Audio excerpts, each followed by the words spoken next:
सस्ता होने से बिकता है, इस सोच को खत्म कर दो सर। प्रोडक्ट को आपको अपने दाम पर बेचना आना चाहिए। मेरा डिसाइडेड रेट, मैं जिस रेट पर इसको बेचना चाहूं मैं उस पर इसको बेच पाऊं, ये तैयारी आप करो। मैं पहले आपको कहता था कि एसपी को ऐसा रखें कि मार्केट का प्रोडक्ट कितने में मिल रहा है उस हिसाब से अपनी एसपी रखे। बोलता था कि नहीं बोलता था? मैंने ये देखा कि अधिकांश लोगों ने ऐसा नहीं किया। जो लोग बहुत अच्छा काम कर रहे थे उन्होंने सीधा कर दिया एमआरपी पे 10% डिस्काउंट, बस उससे ज्यादा का डिस्काउंट हम नहीं दे सकते। अब वो रेट मार्केट की रेट से ज्यादा हो या कम हो, उन्होंने उसी रेट पे बेचा। कस्टमर को कह दिया ये एमआरपी है, हमारी तरफ से एमआरपी पे हम 10% आपको डिस्काउंट। साथियों, अपने रेट पर प्रोडक्ट बेचना सीखें। अब डीपी और एसपी के बीच के फर्क को क्या करना है? क्या करना है? पेंट कॉन्ट्रैक्टर को देना है। आप एज अ लीडर कुछ रखें, कुछ पेंट कॉन्ट्रैक्टर को। मेजर हिस्सा पेंट कॉन्ट्रैक्टर को होगा, कुछ हिस्सा एज अ लीडर भी आप रखें। पीयूसी को तो आप चिंता ही नहीं, 7% हो गया उनका कमीशन। पीयूसी का कमीशन 5 तारीख को ही 7% कर दिया गया। खबर मिली कि नहीं मिली? ऐसी खबर बड़ी जल्दी मिल जाती। आप चाहते थे ना कई समय से ऐसा हो जाए, हो गया। और पेंट पे काम कर रहे हैं तो 1% का इंसेंटिव तो ले ही रहे होंगे, नहीं लेंगे तो पेंट पे क्या काम करें? पेंट पे काम कर रहे हैं तो 1.5% का भले ही नहीं कहूंगा, लेकिन 6 महीने में 12 लाख का तो बेच ही देते हो। तो साथियों, अब वो भी मार्जिन कंपनी ने अपनी तरफ से दिया है आपको, और वो इसीलिए दिया क्योंकि आपके लाने ले जाने का खर्च कभी कभी दुकान वाले के लिए ज्यादा हो जाता था, तो वो भी वहीं से। अब एसपी और डीपी के बीच का फर्क हम दे सकते हैं कि नहीं दे सकते? अब ये हमारे पेंट कॉन्ट्रैक्टर को देना ही है, देना नहीं है, देना ही है। अगर आप पेंट पर बहुत अच्छा काम करना चाहते हैं तो 2 चीजें बहुत क्लियर है सर। पहली कि आपके टीम में अच्छे पेंट कॉन्ट्रैक्टर होने चाहिए, जिसको हम बेसिक नंबर 4 कहते हैं। और दूसरी, उस पेंट कॉन्ट्रैक्टर के जिंदगी में परिवर्तन लाने की कमिटमेंट आपको लेना है, तो उसका जिंदगी बदलना चाहिए। ये कमिटमेंट कौन लेगा? अब ये कमिटमेंट ले लेने से उसकी जिंदगी बदल जाएगी क्या? कुछ करना होगा कि नहीं करना होगा? तो 2 चीजें करनी। पहली, एसपी और डीपी के बीच में से एक अच्छा इनकम उसको बना के देंगे। कुछ रीजनल लीडर के लिए रख लेना अगर गैप बड़ा है तो, और छोटा है तो आप देख लेना, लेकिन पेंट कॉन्ट्रैक्टर को देना ही है। देंगे? कितने लोग दे रहे हैं? अच्छा, आप जब पहले नहीं दे रहे थे और फिर मैंने बोला उसके बाद आपने देना शुरू किया, दोनों में बिजनेस में फर्क आया कि नहीं आया? काफी फर्क आ रहा है। पहले बिकता नहीं था, अब आके लेके जाता है। बराबर है? क्योंकि मार्केट का जो ट्रेंड है उस ट्रेंड को हमें मेंटेन। अगली चीज साथियों, हम उसकी आईडी में बिलिंग करेंगे जिस हद तक हो सके, या जो प्रोजेक्ट वो हम हमारे लिए लेकर आए और उसने हमको जिस प्रोजेक्ट के बारे में बताया वहां तो हम उसी की आईडी में करेंगे। हमारे भी कुछ प्रोडक्ट में हम उसकी आईडी में बिल करेंगे, कुछ प्रोजेक्ट में। अब देखो, मैं आपको उदाहरण देता हूं। मैंने शायद ये उदाहरण आपको नहीं दिया होगा। एक बार मैं बैंगलोर में एक मीटिंग कर रहा था। सर आप परेशान मत हो, आप वीडियो सब आपको मिल जाएगा, आप रख दें, आप पूरा ध्यान मेरी तरफ लगाएं। कई बार क्या होता है, यहाँ से चले गए कुछ समझे नहीं और घर जाके वीडियो देखने से कुछ नहीं होने वाला। मैंने बैंगलोर में एक मैं मीटिंग ले रहा था, बहुत ध्यान से आप चीजों को सुने, छोटी छोटी चीजें आपके लिए। मैं उदाहरण अगर कहीं का दे रहा हूं तो वो उदाहरण आपके लिए बिल्कुल लाइव है। ऐसा करने से आपका भी काम होने ही वाला है। मैंने बैंगलोर में एक मीटिंग ली, मीटिंग के बाद मैं वहां बैठा था, बैठ करके बाजू में बैठा। आप जानते हैं बैंगलोर की अभी की हमारी पीयूसी का कमीशन बढ़ा, उस मीटिंग में जनार्दन रेड्डी सर को देखा आपने? जिन्होंने मीटिंग अटेंड करी होगी उन्होंने देखा होगा। तो जनार्दन रेड्डी सर जो है, अच्छा पहले मैं ये कह दूं कि देखो, तुलसी पेंट की मीटिंग महीने में 1 या 2 बार मैक्सिमम होती है यूएस में। एक ही होती है, वैसे तो महीने में एक होती है, कभी कभार शायद 2 हो जाए, उसको मिस मत किया, क्योंकि हम उस मीटिंग में कुछ नई बातें करने ही आते हैं, हम आपको आपकी रेगुलर चीजें देने वहां नहीं आते। कुछ नया डिक्लेरेशन, कुछ नई तैयारी, कुछ नया होगा तो ही वो मीटिंग बुलाई जाती, तो उस मीटिंग को अगली बार मिस मत कर। अब वापिस आ जाते हैं कि रेड्डी साहब जिनको आपने उस मीटिंग में देखा होगा, वो व्यक्ति एक आर्किटेक्ट है लंदन से। एशिया में सबसे ज्यादा क्रिकेट स्टेडियम उन्होंने डिजाइन किए और उनकी बिल्डिंग को कलर करना था, तो उनकी बिल्डिंग को पेंट करना था, तो आपके मेरे जैसे एक एसोसिएट बायर ने उनको अप्रोच किया। तो ये अलग आदमी नहीं था, आपके मेरे जैसे एक एसोसिएट बायर ने उनको अप्रोच किया। उन्होंने बोला ठीक है सैंपलिंग लगाओ। उस समय डेपो नहीं था, पीयूसी नहीं था, प्रिंटिंग मशीन नहीं था, कुछ भी नहीं था। सैंपल डायरेक्ट कंपनी में ऑर्डर करना पड़ता था। हमने उनको 20,000 का सैंपल मिनिमम ऑर्डर करना पड़ता। हमने 20,000 का सैंपल भेजा उनको।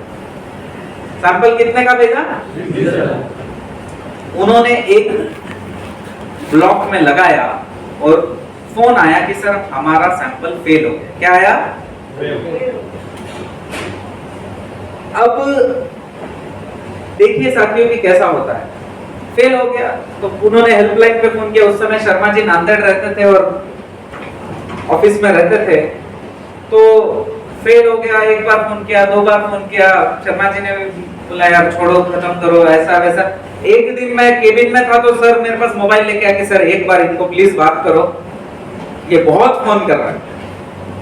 तो मैंने बात की, मैंने कहा फेल हो गया, क्या हुआ, ऐसा क्या हो गया जो फेल हुआ? तो बोले सर हमारा जो है वो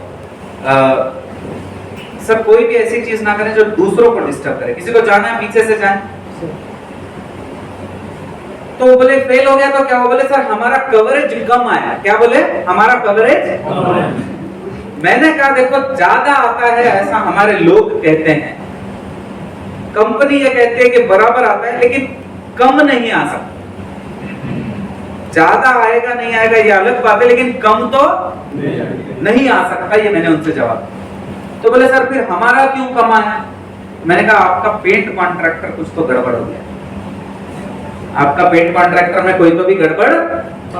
तो क्या करूं? मैंने कहा आप दूसरे पेंट कॉन्ट्रैक्टर को, अपने अलग पेंट कॉन्ट्रैक्टर को वहां ले जाओ और ले जाकर के सैंपलिंग करो। उन्होंने सैंपल किया, हमारा कवरेज ज्यादा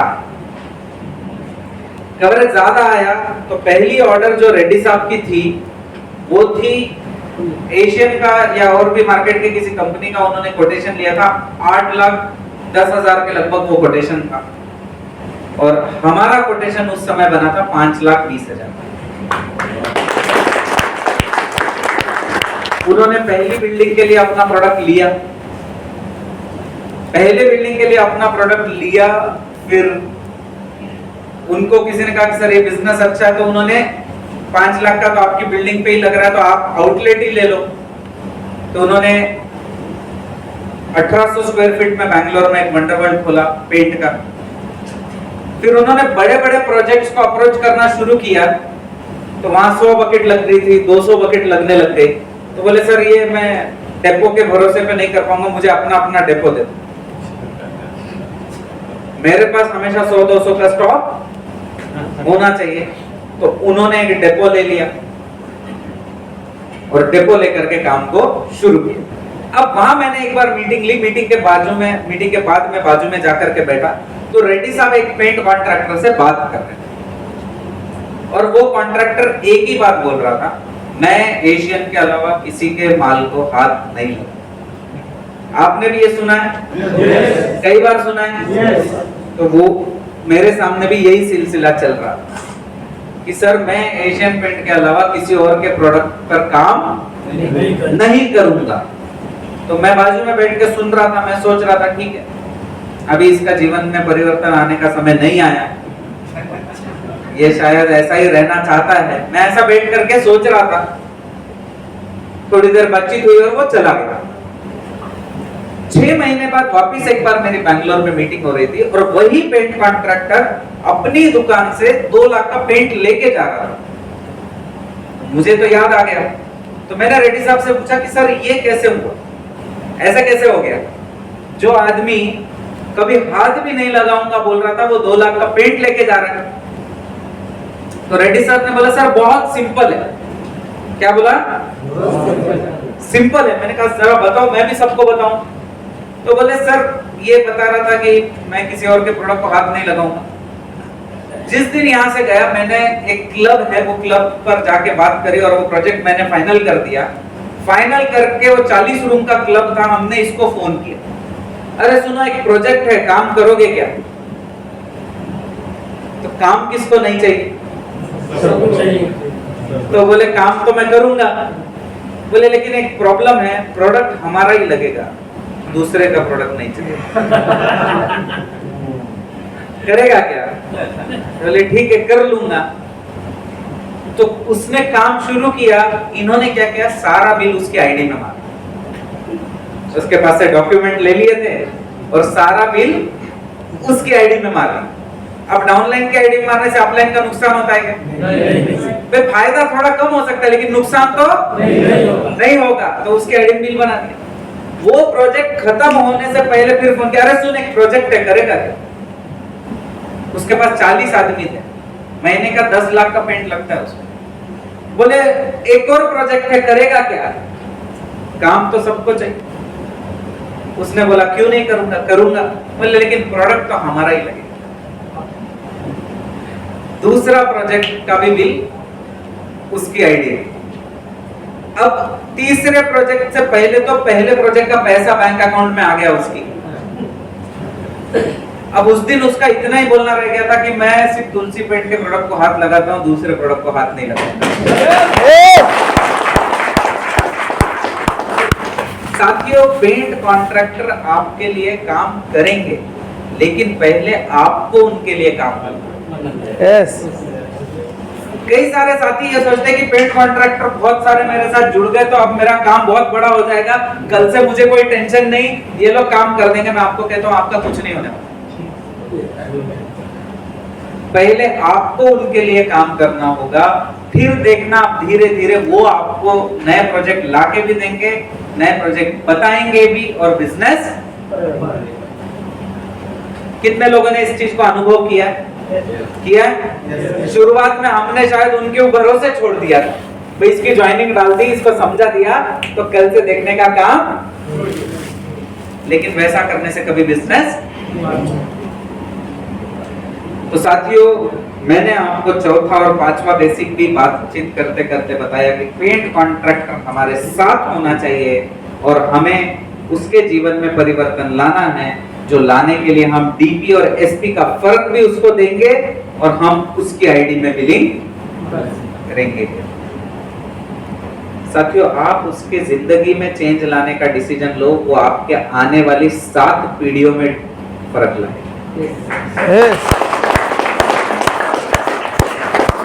एक पेंट कॉन्ट्रैक्टर को 1 महीने में 1 लाख से कम का पेंट कभी नहीं लगता। एक पेंट कॉन्ट्रैक्टर को 1 महीने, जिसके पास 3-4 आदमी है ना, मैं उसी कॉन्ट्रैक्टर की बात कर रहा हूं, बहुत ज्यादा वाले की बात नहीं कर रहा, उसको हर महीने 1 लाख का पेंट, इसका मतलब मोटा मोटा 50,000 पीवी। कितने साथी हैं यहाँ जो खुद की आईडी में 50,000 पीवी हर महीने बनाते हैं? क्या 50,000 पीवी खुद की आईडी पे बनाना मामूली काम है क्या? अरे मैं कहता हूँ आपकी टीम में नया 50,000 पीवी बनाने के लिए क्या क्या करना होगा? कितने लोगों को मिलना पड़ता? 10 लोगों को 50,000 पीवी हो जाता है? 100 लोगों को मिलना, तब जाके उसमें से कुछ लोग मानते हैं और आपका 50,000 पीवी होता है। बराबर 100 लोगों को मिलने में कभी कभी 2-3 महीने का समय भी चला जाता है। लेकिन एक पेंट कॉन्ट्रैक्टर को अगर सिस्टम समझ में आ गया, आप इस सिस्टम का हिस्सा रहे ना रहे, वो जिंदगी भर इस सिस्टम में रहेगा। रहेगा कि नहीं रहेगा? साथियों, उसकी जिंदगी बदलनी चाहिए। आप वो डिसीजन लो वो आपकी आने वाली पीढ़ियों में बदल लाने का काम करने वाला है। तो कम्युनिकेशन की हम बात कर रहे थे। पहली मीटिंग और दूसरी मीटिंग एक दिन पर ना रखें, सैंपल अगले दिन सुबह करें। उनको कह दें कि सर मैं कल आके आपका सैंपलिंग करवाता हूँ। सैंपल बहुत कुछ बोलता है। आप जब वहां नहीं होते हैं और एक अच्छा कोटेशन दें, कोटेशन आप तब दे पाते हैं जब आपके पास मार्केट का नॉलेज है कि भाई कोटेशन देना कितना चाहिए। आपको पता ही नहीं कितना देना चाहिए, तो आपको वो भी मार्केट से सीखना होगा। और इस लाइन में सर कितना आसान है मेरे को बताओ। बाकी इंडस्ट्री में आपको अगर कुछ सीखना है तो किसी के पास जाके सीखना पड़ता है। सीखना पड़ता है कि नहीं पड़ता? यहाँ आपकी डाउनलाइन ही ट्रेंड है। आपका पेंट कॉन्ट्रैक्टर सालों से यही काम कर रहा है कि नहीं कर रहा? आप 10 कॉन्ट्रैक्टर को बिठा करके रेट पूछोगे तो सब बताएंगे कि नहीं बताएंगे? साथियों, जब एक एजुकेटेड डाउनलाइन आती है ना, तो आपकी जिम्मेदारी ज्यादा होती है। याद रखना। देखो, जब एजुकेटेड डाउनलाइन नहीं होती है तो आप उसको सिखा रहे हो, धीरे धीरे चल रहा है। जब आप सीख रहे हो उसको सिखा रहे हो, सीख लिया, कर लिया, नहीं सीखा रहा। जब एजुकेटेड डाउनलाइन आती है तो वो आपको सवाल पूछती है, सर इसका क्या, उसका क्या। और अगर आपको उसका जवाब नहीं मालूम तो वो आपके साथ काम नहीं करना चाहिए। जैसे आप सोचिए कि आपको कोई सवाल है, आप प्रहलाद जी से पूछ रहे हो, सर को उसका जवाब नहीं पता, तो क्या लगता है आपको? आप भी ज्यादा दिन काम करते हो क्या उस पे? समझ रहे हैं? क्लियर? चलिए थोड़ी देर और फिर हम क्लोज करेंगे। अगली चीज जो है कम्युनिकेशन के बाद की, वो ये है कि सबसे अच्छा समय ये पेंट इंडस्ट्री में काम करने का। मैंने शुरुआत में भी आपसे कहा, अब मैं ये क्यों कह रहा हूं? किसने किसने मेरा एनिवर्सरी वाला स्पीच सुना था जो मैंने दिल्ली में दिया पिछली एनिवर्सरी?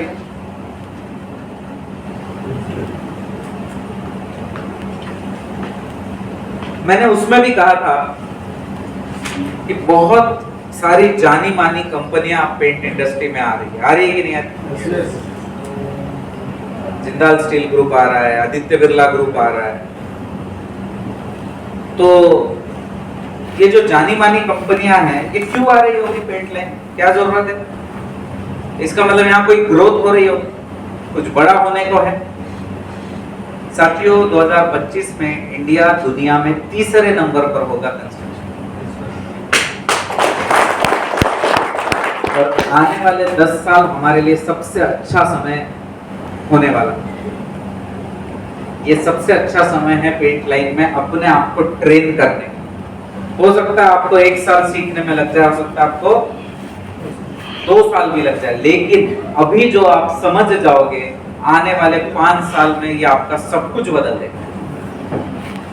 कंस्ट्रक्शन इंडस्ट्री की ग्रोथ में आपने अगर सीखना शुरू किया तो आने वाले 5 साल आप कुछ ऐसा कर पाओगे कि फिर कभी पलट कर देखने की जरूरत नहीं।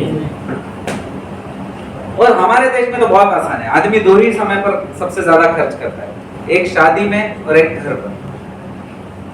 और बंगाल में तो बहुत खूबसूरत घर बनाते हैं, मैंने देखे हैं। वहां का तो वो तो 4 दीवारों को 4 कलर तो लगते ही हैं, सीलिंग में अलग लगता है। वो तो पूरी मेरे हिसाब से तो मैं जहां जहां गया हूं आज तक कभी भी ऐसा कहीं भी नहीं हुआ। तो क्या है कि ये तो वहां का ट्रेंड है। जैसे बहुत अच्छा हुआ, आपको अगर याद होगा, हम कोलकाता डेपो का ऑर्डर बनाने वाले थे और प्रहलाद जी ने मुझे कहा कि सर आप बनाओ पहला ऑर्डर। तो मैं बना रहा था, तो मैं अगर बनाता तो सब गलत हो जाता, क्योंकि मैंने सब बेस 1 का लिख रखा था। आप नांदेड़ आए तो आपने यहाँ की बिल्डिंगों को देखा होगा, सब लाइट कलर लगाया हुआ है, बाकी कुछ नहीं है यहाँ। तो बाकी जगह हर जगह बेस 1 मैक्सिमम यूज होता है। मेरे हिसाब से बंगाल में बेस 10 मैक्सिमम यूज होता है। 10 और 20 का यूज सबसे ज्यादा होता है। तो साथियों, वैसे उस पर मैं आगे बात करूंगा आपसे, लेकिन ये सबसे सही समय है पेंट इंडस्ट्री में काम करने का। इसको समझना, अब एक चीज ध्यान रखें, हमेशा विन विन सिचुएशन बनाएं, create a win win situation. ये कौन सी सिचुएशन है? ये एक ऐसी सिचुएशन है जिसमें जिसके घर पे पेंट लगा उसको ऐसा लगना चाहिए कि यार मेरे को बहुत अच्छा प्रोडक्ट मिल गया और बहुत अच्छे दाम पे मिल गया, मेरा 2 रुपए का फायदा हो गया। उसको क्या लगना चाहिए? मुझे एक बहुत अच्छा प्रोडक्ट मिला, बहुत अच्छी कीमत पर मिल गया, मेरा फायदा हो गया, ये उसको लगना चाहिए।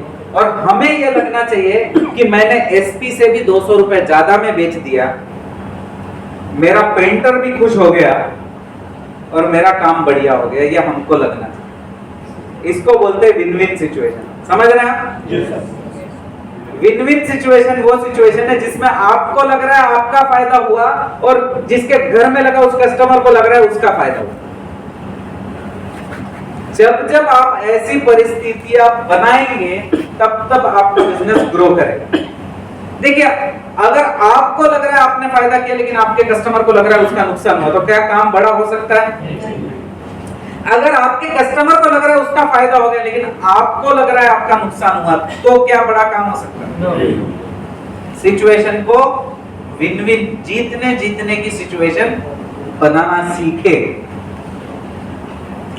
अगली चीज साथियों, हम स्किल्स की बात करेंगे। हमें अपने स्किल्स को डेवलप करना होगा। हमें क्या करना होगा? अपनी स्किल्स को डेवलप करना होगा। मैंने जैसे आपको कहा, आपको एरिया कैलकुलेट करना आना चाहिए। भाई कितना एरिया होगा यहाँ, इसको कितना पेंट लगेगा, इसका कोटेशन बनाना आपने सीखना चाहिए। ये मैंने बेसिक्स में भी आपको बताया, बेसिक नंबर 3 है ये हमारा। आपको साथियों शेड का सुझाव देना आना चाहिए। ये चीज कहां से आती है? जैसे मैंने आपको कहा, जब मैं बंगाल आया तो मैंने वहां कैसे कैसे कलर का इस्तेमाल होता है ये देखा। अब नांदेड़ अगर आप आए हैं और यहाँ कौन सा कलर यूज होता है मालूम है, आप किसी कस्टमर के पास चले गए तो आप यहाँ के हिसाब से शेड का सुझाव आपको देने आना चाहिए। शेड का सुझाव कस्टमर को चाहिए होता है। कई बार पूछता है कि नहीं कस्टमर आपको सर कि सर मैं कौन सा कलर लगाऊं, कौन सा लगाएंगे तो अच्छा दिखेगा। धीरे धीरे आपको शेड नंबर याद होना शुरू हो जाएंगे। सर अरे तुम 7774 लगा दो, ये बढ़िया है, इधर तो अपन वही लगाएंगे। धीरे धीरे शेड का सही सुझाव देना आप सीखे साथियों। अगली चीज शेड बनाना। कितने टिंटिंग मशीन ओनर्स हैं यहाँ पे? 2 3 4 5 6 7। आप लोग एक ध्यान रखना, अभी हम इस सेशन को 1:15 बजे लगभग 40-45 मिनट में इस सेशन को हम जब कंक्लूड करेंगे, तो जो टिंटिंग मशीन के बारे में कुछ जानना चाहता है वो मेरे साथ नीचे आए। यहाँ नीचे वंडरवर्ल्ड है, वंडरवर्ल्ड में टिंटिंग मशीन लगी हुई है। मैं कुछ इंफॉर्मेशन आपको टिंटिंग मशीन के बारे में यहीं पर दूंगा, क्योंकि जब आप सिग्नेचर स्टोर्स जाओगे वहां भी टिंटिंग मशीन है, लेकिन वहां शायद मैं आपके साथ नहीं रहूंगा, तो हो सकता है मैं आपको जो मशीन के बारे में बताना है वो यही बता दूं। देखिए, शेड बनाना एक कला है कि नहीं है? ये कोई थंब रूल या फॉर्मूला नहीं कि बटन दबाओ वैसा उतना ही बनना चाहिए। कभी कभी ऐसा आप देखोगे कि सर ये शेड तो उस प्रोडक्ट में नहीं दिखा रहा है, फिर भी बनेगा कि नहीं बनेगा? बनेगा। ये हमें बनाना आना चाहिए, सीखना चाहिए। ये धीरे धीरे हमने उस स्किल को डेवलप करना कर सकते हैं। हमें उस स्किल को डेवलप करना आना चाहिए साथियों। बेसेस को मैनेज करना आना चाहिए। ये बेस है तो उस बेस में क्या कर ले, ये बेस है तो उसमें क्या करे। विगर बेस 20 में एक्सटीरियर रेड कलरेंट अगर 1 लीटर में मैं 30-33 ml डालता हूं तो एक अच्छा रेड शेड बन जाता है जिसको मैं देख सकता हूं। आपको ये सीखना होगा। सीख सकते हैं? yes, साथियों, ये स्किल्स को डेवलप करें। पेंट कॉन्ट्रैक्ट, अब पेंट के भी कॉन्ट्रैक्ट कई सारे लोग लीडर्स भी ले रहे हैं yes. तो वो भी आप उनको मैनेज करना सीखें। और सबसे लास्ट स्किल, पेंट पर अगर आप काम कर रहे हैं तो आपको जीएसटी समझना होगा। जीएसटी समझना भी होगा। और आप मुझसे एक चीज मांगोगे कि सर एसपी पे जीएसटी का बिल कैसे बनाएं, है ना? तो उसके लिए भी मैंने कंपनी में बात कर रखी है आदरणीय टीसी सर से। उसका भी सर कुछ ना कुछ सॉल्यूशन बहुत जल्द हमें देने वाले हैं कि कि हम एसपी पर जीएसटी का बिल किसी को भी दे सकते हैं। उससे क्या है कि आपका बहुत इजी हो जाएगा, बहुत आसान हो जाएगा। पीयूसी से एसपी पर बिल दे दिया, आपने पीयूसी पर पेमेंट ले लिया, एक्सेस पेमेंट पीयूसी वाले ने आपको दे दिया, मामला सिर्फ पीयूसी वाला क्या है, जीएसटी का पैसा काट के देगा आपको, जीएसटी का पैसा पूरा नहीं देगा। समझ रहे हैं आप? तो ये साथियों स्किल्स है जिनको हमें डेवलप करना चाहिए। अब मैं बात करूं सर्वे और स्ट्रेटेजी की, तो मैंने आपसे फिर से वही कहूंगा, बेसिक में कहा, जो मार्केट आपको सिखा सकता है ना, वो मैं आपको नहीं सिखा सकता। जो चीज आप मार्केट से सीख सकते हैं वो यहाँ पर आप या शर्मा जी के सेशन में भी नहीं सीख सकते, वो आपको मार्केट से ही सीखना होगा, क्योंकि हर किसी का मार्केट अलग है। बंगाल का मार्केट अलग है, महाराष्ट्र का मार्केट अलग है, कर्नाटका का मार्केट अलग है।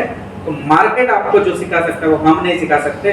कॉस्ट एनालिसिस बहुत अच्छा करें, दूसरे कंपनियों के प्रोडक्ट किस रेट में बिक रहे हैं, दूसरे कंपनी क्या स्ट्रेटेजी से बेच रही है। अभी एक उदाहरण देता हूं, हमारे यहाँ एक लीडर है, उन्होंने एक साइट पर विजिट करी, एक साइट पे वो गए, उस साइट पर सामने वाले ने कहा मैं एपेक्स खरीद रहा हूं और एपेक्स में 4200 में ले रहा हूं। क्या बोला? अब एपेक्स 4200 में मिल सकता है क्या? जितने लोग फील्ड में काम कर रहे हैं वो बताएं, क्या एपेक्स 4200 में मिल सकता है क्या? नहीं मिलेगा। तो अब आप क्या करोगे, उसमें 3 तरीके डील करने। आप कस्टमर को बोलोगे 4200 में एपेक्स मिल ही नहीं सकता, तुमको मिल रहा है तो तुम मुझे 200 बकेट दिलाओ, बोलोगे? एक तरीका। दूसरा तरीका, आपको कुछ नॉलेज नहीं था तो आप वहां से निकल के आ जाओगे, शाम में जूम मीटिंग में हैंड रेस करोगे और सुमित सर से पूछोगे कि सर अपना प्रोडक्ट मार्केट में महंगा है, दूसरे लोग तो 4200 में दे रहे हैं, अपना ऑरिया तो 5217 तो डीपी है, एसपी तो 5800 है, ये तो हम बेच ही नहीं पाएंगे। और तीसरा तरीका मैं आपको बताता हूं, जो उस लीडर ने किया, जो हमें भी करना चाहिए, और ये तभी पॉसिबल है जब आपको मार्केट के बारे में सब पता है। उस लीडर ने सामने वाले से कहा सर 4200 क्यों दे रहे हो एपेक्स के, मैं तो आपको 3800 में उससे अच्छा प्रोडक्ट दे दूं। अब जब सामने वाला एपेक्स खरीद ही नहीं रहा है तो आप फिगर दे सकते कि नहीं दे सकते? और उसने 3800 में लिया। ये आप कब कर सकते हैं? जब आपको अपने प्रोडक्ट के बारे में, अपने प्रोडक्ट के कीमत के बारे में, मार्केट के प्रोडक्ट के बारे में, उसकी कीमत के बारे में पता है, तो ही आप ये कर पाओगे कि नहीं कर पाओगे? नहीं तो आप हैंड रेज ही करोगे शाम। साथियों, ट्रेडिशनल मार्केट में जैसा बिजनेस होता है ना, वैसा इसको करना सीखें। तुरंत रेट के हिसाब से एडजस्ट करके प्रोडक्ट देना आना चाहिए आपको। कर सकते हैं? तो ये आपका जो है वो कॉस्ट एनालिसिस था। डीपी पे मैंने कहा कि कभी काम मत करना, DP is a dangerous price. DP क्या है? डेंजरस प्राइस पे काम। डीपी पे काम करोगे फंसोगे। जो व्यक्ति पेंट में काम कर रहा है और डीपी पे काम कर रहा है वो ज्यादा दिन का मेहमान नहीं, वो ज्यादा दिन इस प्रोडक्ट पे काम नहीं कर सकता। और लास्ट चीज, कभी कभी मार्केट में ऐसा हो जाता है कि कोई कंपनी ऐसा प्रोडक्ट लेकर के आती है जिस प्रोडक्ट के बारे में आपको जानकारी नहीं है। कभी कभी कंपनी ऐसा कोई प्रोडक्ट लेके आती है जिसके बारे में आपको जानकारी नहीं है, तो सामने वाले ने कहा यार मैं तो ये प्रोडक्ट लगा रहा हूं, तो आप कैसे करोगे? आप पूछ लोगे कि सर कितने में ले रहे हो, क्या रेंज का प्रोडक्ट है? तो सामने वाले ने कहा मैं 8000 में ले रहा हूं, समझ जाना ऐलान सा देना। प्रोडक्ट की कॉस्ट से जज कर लो कि क्या प्रोडक्ट देना है। प्रोडक्ट की कॉस्ट से जजमेंट लगा लो कि उसको कौन सा प्रोडक्ट कर सकते हैं। साथियों, ये छोटी छोटी चीजें आपके बिजनेस को ग्रो करने वाली। अगली चीज साथियों, सर्विस। वो जमाना चला गया जब प्रोडक्ट बिका करते थे, अब सिर्फ सर्विस बिकती है साथियों। पहले प्रोडक्ट बिकता था, अब क्या बिकती है? सर्विस। आप जितनी अच्छी सर्विस दोगे उतना आपका बिजनेस बढ़ेगा। आप पीयूसी है, आपका आउटलेट है, जितना अच्छा सर्विस दोगे आपका बिजनेस बढ़ेगा। आप लीडर हैं, जितना अच्छा कस्टमर को सर्विस दोगे उतना आपका बिजनेस। और पेंट में तो यार एक घर से हम 50-50 हजार पीवी निकालते हैं, तो वहां 4-5 बार तो चक्कर लगा सकते हैं कि नहीं लगा सकते? सर्विस। सामने वाले को ऐसा लगना चाहिए यार हमारे घर वाले जितना नहीं पूछते उतना तो ये पेंट वाला पूछता है। सुबह एक बार काउंट लगा के जाता है कि सर सब ठीक तो चल रहा है ना, क्लीनिंग वगैरह कम ज्यादा कुछ चाहिए क्या आपको? 3-4 दिन बाद फिर चक्कर लगा लेता है कि सर कोई शेड वगैरह में आपको सब ठीक तो चल रहा है। 10 मिनट का सिर्फ विजिट देना है 5 बार जब प्रोजेक्ट चल रहा है। अगर बड़ा प्रोजेक्ट है तो ज्यादा दे देना, छोटे घर में 5 बार तो भी कम से। साथियों सर्विस सब कुछ है। बाकी प्रोडक्ट में जब आप काम कर रहे थे तो पहले जैसे बिल बना अपना टेंशन खत्म। आज तक आप आज से मैं काम करते, बिल बनते अपना टेंशन, पीवी का मैसेज आ गया अपना काम। पेंट में उल्टा है, पहला बिल बन गया काम चालू, पहला बिल बनते अपनी जिम्मेदारी, क्योंकि अब उसने पहले बिल में तो सिर्फ प्राइमर लिया था या सिर्फ पुट्टी ली थी, अब प्राइमर लेगा, पेंट लेगा, पूरा कंप्लीट होने तक जिम्मेदारी हमारी है कि नहीं? साथियों हमारे केस में पहला बिल बनते काम शुरू। आप मल्टीपल टाइम साइट को विजिट करें, सप्लाई चेन में अवेलेबल नहीं है तो कहां से मटेरियल अवेलेबल करना है उसकी तैयारी पहले करें। आपके पास अगर कोई प्रोडक्ट जनरली अवेलेबल है तो मार्केट में सुझाव भी उसी प्रोडक्ट का दे, क्योंकि आपको बैलेंस करते चलना है दोनों चीजों। और आखिरी चीज, एक हैप्पी कस्टमर आपको और कस्टमर देगा कि नहीं देगा? मैंने छत्तीसगढ़ में एक मीटिंग ली, पहली बार जब मैं वहां गया तो पहली बार एक व्यक्ति ने मुझसे कहा सर अभी एक बहुत बड़ा बंगलो हमने पेंट किया है और हमने वहां इटर्निटी और ऑल राइट लगाया, डैम्प प्रूफ और ऑल राइट लगाया। दूसरी बार मैं गया तो बोले सर कैसे? सर काम तो बहुत अच्छा चल रहा है लेकिन 8 बंगलो हमने इटर्निटी और डैम्प प्रूफ में किया। मैंने कहा यार कैसे करा? सर पहले वाले की सर्विस की वजह से उसने 2 घर दे दिए और वो 2 घर वालों ने बाद में और एक घर दिया, 2 घर दिया, ऐसा करते हुए कस्टमर ही तो हमें कस्टमर दे रहा है। आपके गांव में पहला बिल्डिंग कलर करना आपके लिए मुश्किल जा रहा होगा या गया होगा, दूसरा मुश्किल था, तीसरा, चौथा, 5वां, 10 घर होने के बाद मुश्किल नहीं होगा। उसके बाद तो बोलना सर इसका घर मैंने ही कलर किया, उस इंजीनियर का हमने किया, उस डॉक्टर का हमने किया। अगला घर आपको देगा कि नहीं देगा? सामने वाला को बोलता अरे यार वो इतना सोच के समझ के लगाने वाले ने लगाया तो फिर तो तू मेरा लगा ही दे, बोलता है ना। हम एक ऐसे देश में रहते हैं जहाँ बिजली चली गई तो हम सबसे पहले खिड़की से बाजू वाले का घर देखते कि उसका भी बिजली गया कि नहीं गया। अभी उसका भी गया तो 2 दिन नहीं आएगा तो चलेगा, कोई टेंशन नहीं। अगर उसका है और मेरा चला गया तो फिर टेंशन है। तो यहाँ साथियों पहले कुछ उदाहरण आपको बनाने, कुछ एग्जाम्पल आपको बनाने हैं, जिसके बाद आपका बिजनेस बढ़ेगा। टीम बिल्डिंग पर साथियों काम करना है। बहुत सारे लोगों को, जैसे मैंने पहले भी कहा, पेंट कॉन्ट्रैक्टर को जोड़ने से बिजनेस हो जाएगा सोचते हैं, ऐसा नहीं होगा। पहले उनके लिए काम करे, फिर वो जो है वो आपके लिए काम करे। तीसरी चीज, कई सारे लोग जब पेंट पर अच्छा काम करते हैं, अच्छा का मतलब 5 लाख पीवी तो भी महीने का बना ही लेते हैं। 5 लाख पीवी जब आप महीने का रेगुलरली बनाने लग जाओ, टेक्निकल रॉयल्टी आपका सिर्फ पेंट से भी निकले, ऐसी पोजीशन में एक बात का ध्यान रखना। कई सारे लोग एक गलती करते हैं, वो क्या करते हैं, सिर्फ पेंट कॉन्ट्रैक्टर के साथ मिल के बिजनेस करते रहते हैं। अगला प्रोडक्ट, अगला प्रोजेक्ट, अगला प्रोजेक्ट, अगला प्रोजेक्ट, ऐसा काम करते हैं, लेकिन वो धीरे धीरे लीडर बनाना ही भूल जाते हैं।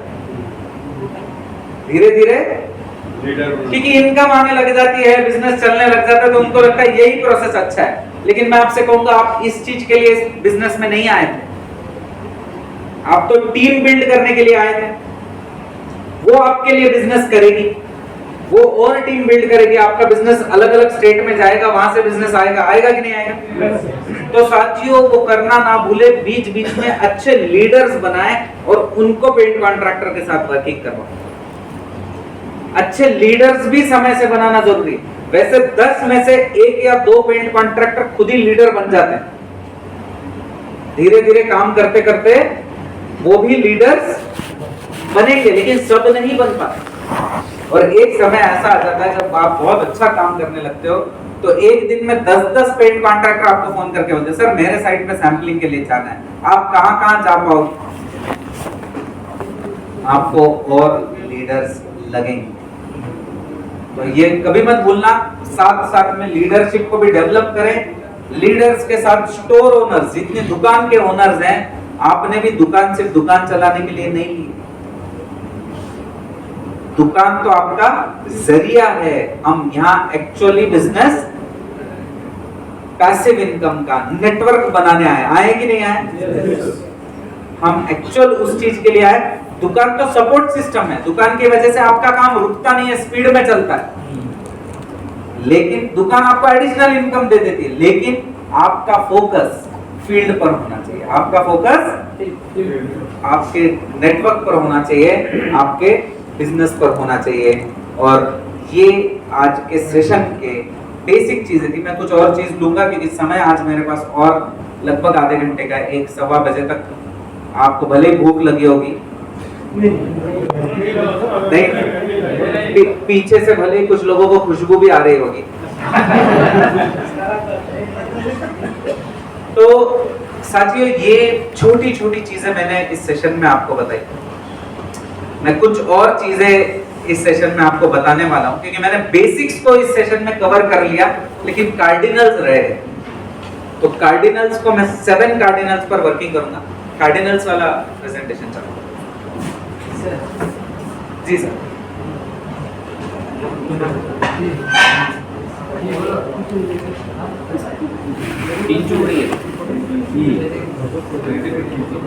चेंज कर दो। शर्मा जी नींद ना है इसलिए ऐसा तो नहीं किया? यस कम कर दो, कुछ लोग बोल रहे कम हो रहा है, मतलब गर्मी हो रही है कुछ लोगों को, ठीक है कम करवा दो। चलो कम करवा दो। अभी देखिए साथियों, ये छोटी छोटी चीजों पर ध्यान रखने से आप जो अचीवमेंट चाहते हैं ना वो अचीवमेंट कर सकते हैं। कितने लोग हैं जो डायमंड बनना चाहते हैं? पक्का? यस 100%। अब मुझे बताओ कितने लोगों ने एक्चुअल रोड मैप बनाया कि मैं डायमंड कैसे बनूं? किसने बनाया कि सर मैं डायमंड कैसे बनूंगा? कभी पेपर पर लिखा है क्या कि मैं यहाँ जाना तो चाहता हूँ लेकिन जाऊंगा कैसे? आप नांदेड़ आना चाहते थे तो नांदेड़ आएंगे कैसे? उसका वर्किंग किया कि नहीं किया? मुझे यहाँ से फ्लाइट पकड़नी होगी, यहाँ से ट्रेन पकड़नी होगी, यहाँ से इसके साथ जाऊंगा, वहां से क्रॉस करूंगा, ये सब किया कि नहीं किया? फिर हमें अगर कोर लीडर बनना है, हमें चलो डायमंड की बात बाद में करूं, हमें स्टार ग्रुप भी बनना है, तो हमने उसकी क्या प्लानिंग कर रहे हैं? हमने कभी उसकी प्लानिंग ही नहीं। हमारे बाजू वाले ने कहा बनना चाहिए, हमारी अपलाइन ने कहा बनना चाहिए, हमारी डाउनलाइन ने कहा बनना चाहिए, हमने भी सोच लिया बनना ही चाहिए। बनने से ये हो जाएगा, बनने से वो इनकम आएगी, ऐसा होगा, सब कुछ सही है साथियों, लेकिन कैसे? मैं आपसे कहता हूं जाने से पहले अपनी डायरी में एक रोड मैप बना। अगर आप पेंट से बनना चाहते हो तो मैं पेंट का बता देता हूं। अगर आप किसी और सेगमेंट से बनना, आरसीएम का हर प्रोडक्ट अपना प्रोडक्ट है, आप किसी और प्रोडक्ट से बनना चाहते हैं तो आप उस पर बनाना। अगर आप पेंट से बनना चाहते हैं तो आपको पता है कि आपको अगर कोर लीडर बनना है तो आपको समझ लो कि 2 करोड़ पीवी चाहिए, बराबर है? अब 2 करोड़ पीवी कैसे बने? तो आपको नीचे लिखना है कि कितनी दुकानों से बन सकता है। भाई एक दुकान एक महीने में 5 लाख पीवी अगर बनाकर देगी मुझे तो इजीली हो जाएगा। 2 लाख पीवी बना सकती है, 3 लाख पीवी बना सकती है, या आपको लिखना है। और मेरे 100 दुकानें लगेगी तब इतना होगा, इतने लीडर्स मुझे लगेंगे, इतना मेरा वर्किंग होगा, मैं ये कौन से एरिया में करूंगा, सिर्फ बंगाल क्यों, मेरे रिलेटिव्स आसाम रहते हैं, मैं आसाम क्यों नहीं करूं, मेरे पहचान के लोग नॉर्थ ईस्ट में रहते हैं, मैं वहां जाकर के करूं। ये पूरा रोड मैप आपको बनाना चाहिए सर। आप बिना रोड मैप बनाए वहां पहुंच ही नहीं सकते। आपने रास्ता ही नहीं लिखा और आप चाहते हो कि आप वहां पहुंच जाए, क्या पहुंच पाएंगे? पॉसिबल ही नहीं।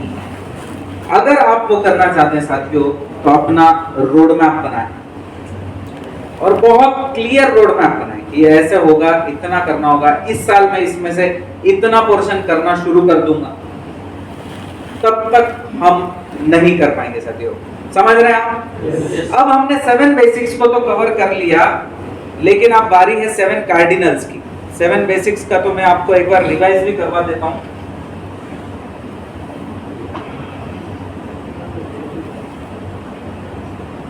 ये हमारे 7 बेसिक्स है साथियों, जिसमें प्रोडक्ट कैटलॉग में दी गई जानकारी को ध्यान से पढ़ना है। हमें अपने प्रोडक्ट के नाम और कॉम्पिटिटर के प्रोडक्ट के नाम याद होने चाहिए।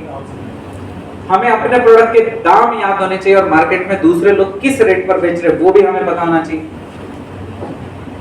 हमें कोटेशन बनाना और क्वांटिटी कैलकुलेट करना आना चाहिए। हमें अच्छे पेंट कॉन्ट्रैक्टर को अपनी टीम में शामिल करना ही है।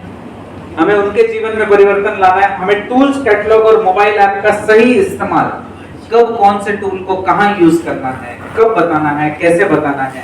वैसे आपको मैंने ये शायद ऑनलाइन सेशन में एक बार किया है ना, तो उसमें आप फिर से देख सकते हैं। लेकिन आपको पता होना चाहिए कि कब कौन सी चीज को कहां यूज करना है। और सबसे आखिरी चीज, फील्ड वर्क, फॉलोअप और सर्विस को आपको प्रायोरिटी देनी है। साथियों, मैं हमेशा से कहता था कि ये प्रोडक्ट आपको 5 घंटे में 50,000 पीवी बना के दे सकता है। मैं बोलता था कि नहीं बोलता? और हमारे ही आरकेएम परिवार के कई सारे साथियों ने 5 नहीं 2 घंटे में 50,000 पीवी बनाए। किसी ने 2 घंटे में 2 लाख पीवी भी बनाया। आपने भी बनाया होगा। आप में से कुछ लोगों ने, किसी को पहली बार मिले 2-4 घंटे में डील फाइनल करके 50-60 हजार 1 लाख पीवी बना दिया होगा। बनाया? साथियों, ये प्रोडक्ट आपको सब कुछ दे सकता है, लेकिन पहले आपको खुद पर काम तो करना हो। आप 5 घंटे में 50,000 पीवी बना सकते हैं, लेकिन उसके लिए कम से कम खुद पर 5 दिन तो काम करें। हो सकता है 5 हफ्ते काम करना पड़े, हो सकता है 5 महीने काम करना पड़े, उससे ज्यादा का तो समय नहीं लगेगा। मैं एग्जांपल हमेशा देता था, एक बहुत अच्छे चित्रकार रहे पिकासो। पिकासो का नाम सुना है? तो पिकासो के पास एक व्यक्ति चला गया, उसने कहा कि सर मुझे एक पेंटिंग बना के दो। पिकासो ने एक पेंटिंग बनाई, लगभग 30-40 सेकंड में वो पेंटिंग को बना लिया और वो पेंटिंग उसको दे दी। वो पेंटिंग लेकर वापस जा रहा था तो पिकासो ने कहा, अरे सुनो, उस पेंटिंग का 1 करोड़ रुपया हो गया। उस आदमी ने कहा, सर 40 सेकंड में आपने एक पेंटिंग बनाई और उसका आप 1 करोड़ मांग रहे हो। तो पिकासो ने कहा, ये पेंटिंग 40 सेकंड में कैसे करना है या 30 सेकंड में कैसे करना है, ये सीखने के लिए मेरी उम्र के 30 साल चलेगा। आपको भी ये प्रोडक्ट 5 घंटे में क्या 50,000 छोड़ो 5 लाख पीवी दे देगा, लेकिन पहले आपको 5 महीने, 5 दिन, 5 हफ्ते तो खुद पर काम करना होगा कि नहीं करना होगा? साथियों, तैयारी कर लें। अब मैं आपको बात करने वाला हूं कार्डिनल्स की। कार्डिनल्स वो होते हैं जो गलतियां हमें गलती से भी नहीं करनी। देखो, बेसिक्स वो होते हैं जो हमें करना नहीं है, करना ही करना है। बेसिक्स क्या है? अब बेसिक आपने अगर नहीं किया तो कोई प्रॉब्लम नहीं है, उसको बाद में भी कर सकते। जैसे आपको नाम याद नहीं था लेकिन आपने टारगेट कर लिया। जैसे आपको प्रोडक्ट के नाम पता नहीं थे फिर भी आप नांदेड़ आ गए, तो अब आप नाम पता कर सकते हैं जाते जाते। लेकिन कार्डिनल्स उल्टी चीज है। कार्डिनल्स वो गलतियां है जो हमें गलती से भी नहीं करनी, और अगर आपने वो कर दी तो आप उसको फिर रिवर्स नहीं कर सकते, उसको फिर से उल्टा नहीं कर सकते। अगर मैंने आपको कुछ भला बुरा कह दिया, फिर बाद में भले कोई माफी मांग ले, लेकिन आपको याद तो रहेगा ना, सर ने ये बोला। बस कार्डिनल वैसे होते जो कर दिया जो अब पहला कार्डिनल रूल ये कहता है कि हम अपने पेंट कॉन्ट्रैक्टर को कभी भी नाराज नहीं करेंगे सर। और नाराज करने में दो चीजें हम करते हैं। अब मैं आपसे पूछने वाला हूं किसने किसने ये किया है। दो चीजें हम करते हैं। एक, हम एंड कस्टमर को ज्वाइन कर देते हैं जिसके घर में पेंट लगने वाला है। ऐसा किसने किसने किया? शर्माइएगा मत, बिल्कुल हाथ खड़ा करें, सर ये गलती मैंने करी, ये मुझसे हुई है। एंड कस्टमर जिसके घर में पेंट लगने वाला किया है ज्वाइन? कुछ लोगों ने किया है। ये सोच के किया होगा कि कल ये मेरे साथ ज्वाइन हो जाए, दो कारण होंगे, ये मेरे साथ ज्वाइन हो जाए तो इसको मैं दिखा दूंगा तेरा ज्यादा फायदा होगा तो ये मुझसे ले लेगा। दूसरा, अगर मैं इसको ज्वाइन कर दूंगा तो कल मेरा बचा हुआ भी आरसीएम का प्रोडक्ट ये हर महीना लेगा। सोचा था कि नहीं सोचा? अब साथियों वो 2-5 हजार का प्रोडक्ट ले ना ले, लेकिन उसके ज्वाइन करने से हमारा पेंट कॉन्ट्रैक्टर नाराज हो जाएगा। अगर वो नाराज हो गया तो 5 लाख का वो महीने का पेंट लेने वाला था वो नहीं लेगा।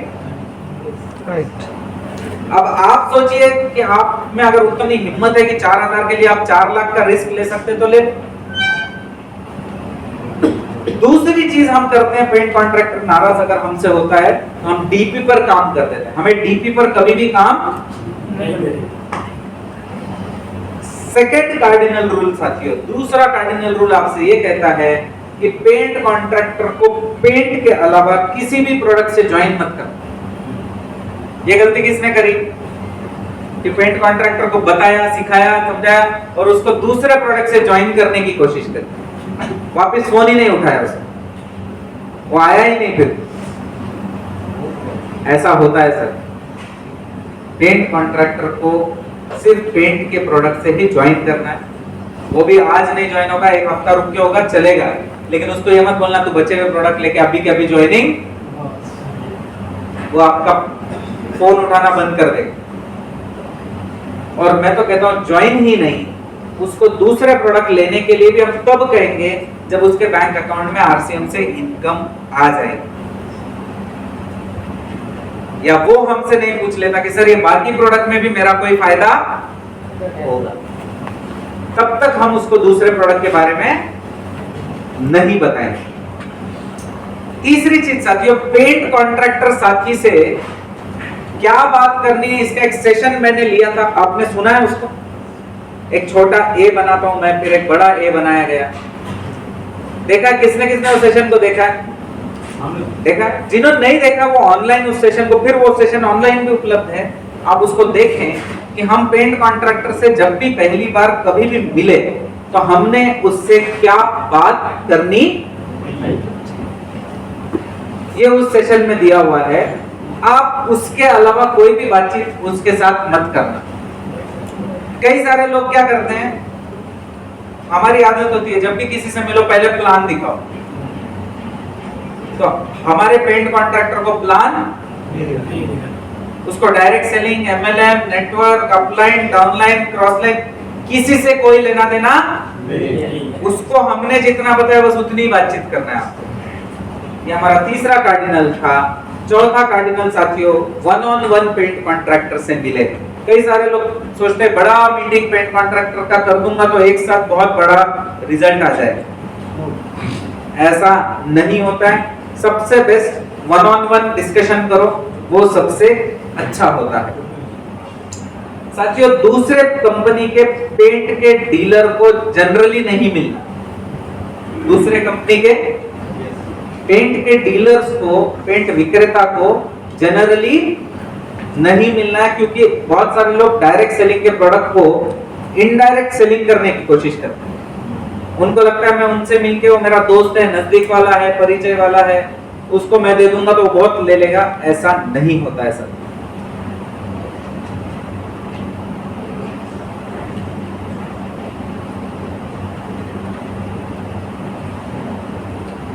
सिक्स्थ कार्डिनल ये कहता है साथियों कि तुलसी पेंट्स की मीटिंग और दूसरे प्रोडक्ट की मीटिंग को थोड़ा थोड़ा सेग्रीगेटेड अलग रखें।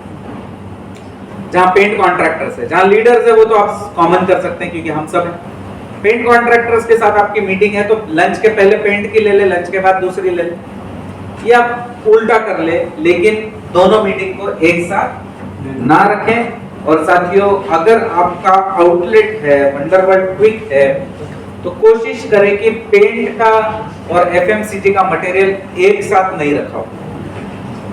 एक साइड में शटर है या उसी दुकान में एक अलग एरिया बना हुआ है जिसमें आपने प्रॉपरली पेंट को रखा। ऐसा नहीं कि कहीं नीचे इधर पड़ा है कहीं उधर पड़ा है। अब थोड़ा सा सोचना, कस्टमर के हिसाब से सोचो, जो पेंट लेने आया है वो ये देखेगा कि नहीं देखेगा कि वो सही जगह से पेंट खरीद रहा है। आप लाखों का बिजनेस करने वाले हो, उसको लाइटली मत लेना। समझ पा रहे हैं आप? तो ये हमारे 7 कार्डिनल्स है साथियों, 7 कार्डिनल्स, जो गलतियां हमें गलती से भी नहीं करनी है, जो मिस्टेक्स हमें गलती से भी नहीं करनी है। तो साथियों वो कहते हैं ना कि एक साथ बहुत ज्यादा डोज नहीं देना चाहिए। क्या बोलते हैं? कोरोना का दोनों डोज एक साथ क्यों नहीं दिया? पहला दिया, फिर 45 डेज का ब्रेक लिया, फिर दूसरा दिया, फिर बूस्टर डोज। तो अब मैं इससे ज्यादा आपको बातचीत करूंगा तो आप बोलोगे कि सर ओवरडोज।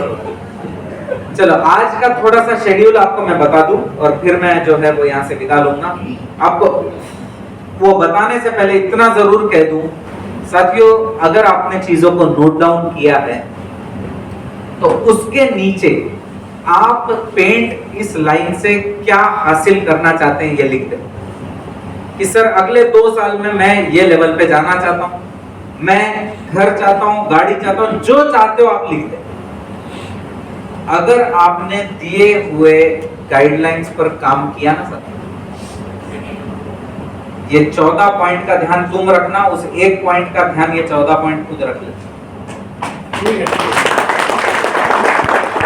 7 बेसिक और 7 कार्डिनल पर आपको ध्यान रखना है, आपका अचीवमेंट का ध्यान ये लोग रख लेंगे।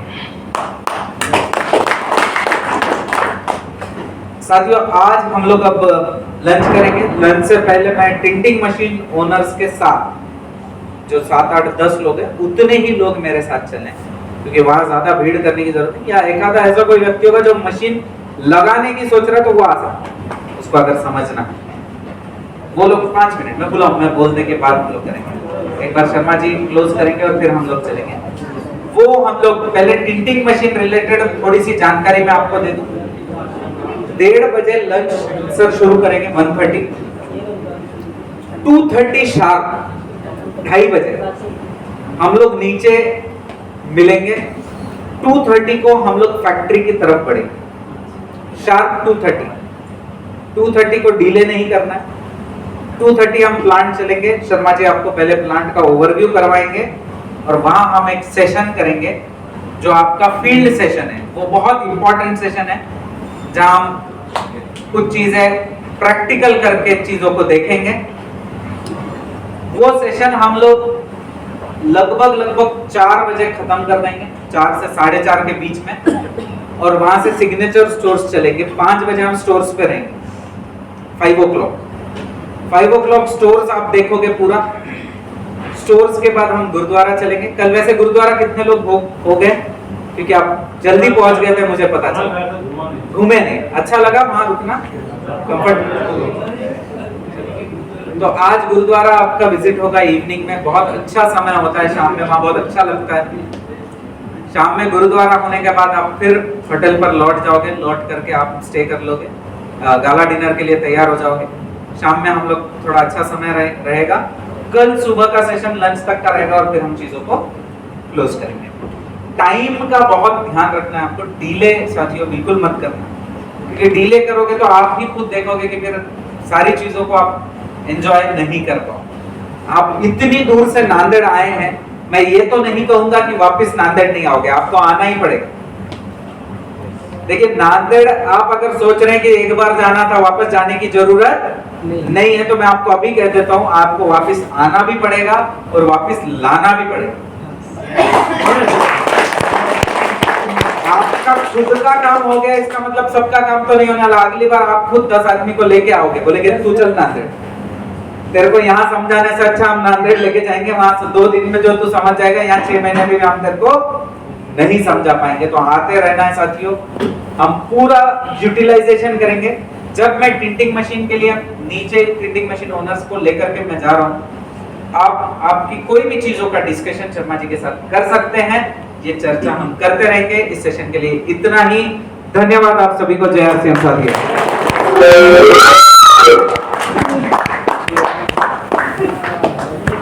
Thank you very much sir.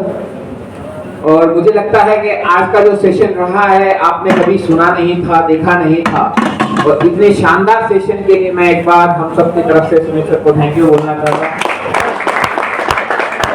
और अभी तुरंत जैसे सर ने कहा है कि जितने टिंटिंग मशीन ओनर है, जिनके पास पेंट का मशीन है, वो लोग ही सब लोग एक बार सर के साथ जाएं, उनके साथ फॉलो करें उनको। यहाँ नीचे एक अपना आरसीएम का वंडर वर्ल्ड है और वहां पर टिंटिंग मशीन लगा है। तो टिंटिंग मशीन को लेकर के आपके जितने क्वेरीज हैं